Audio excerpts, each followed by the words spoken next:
I mean, let me give you a scenario. I think I shared this with you. Last year, I preached a message called "Don't Harm Yourself, We're All Here." And my master text was found in the book of Acts chapter 16.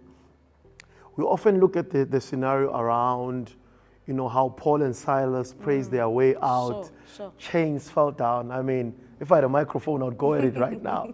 Praise your way out. But, in the midst of all of that, the Bible says after the chains fell, there was someone who was getting ready to kill themselves. And Sure. And at that moment, the Bible says that Paul and Silas said, "Don't harm yourself. We are all here." And I think for me, it's literally saying we are all in the same boat. We are all here. We all have our own struggles. And the Bible says they were able to lead him to the Lord, etc., etc.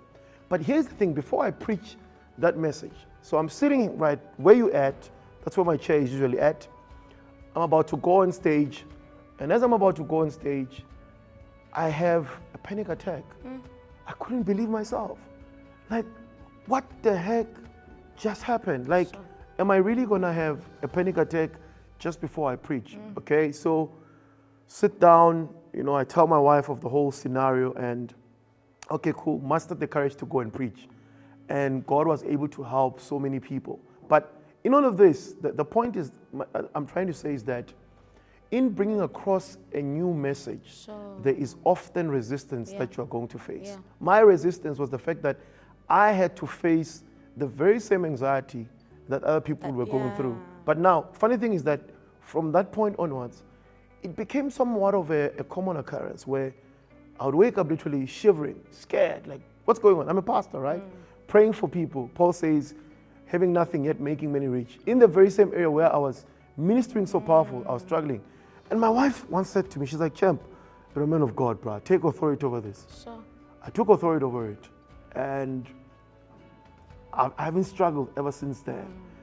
And I think we need to understand the spiritual impact of the issue of mental health. For instance, Jesus was crucified at a place called the place of the skull. That speaks around the head, right?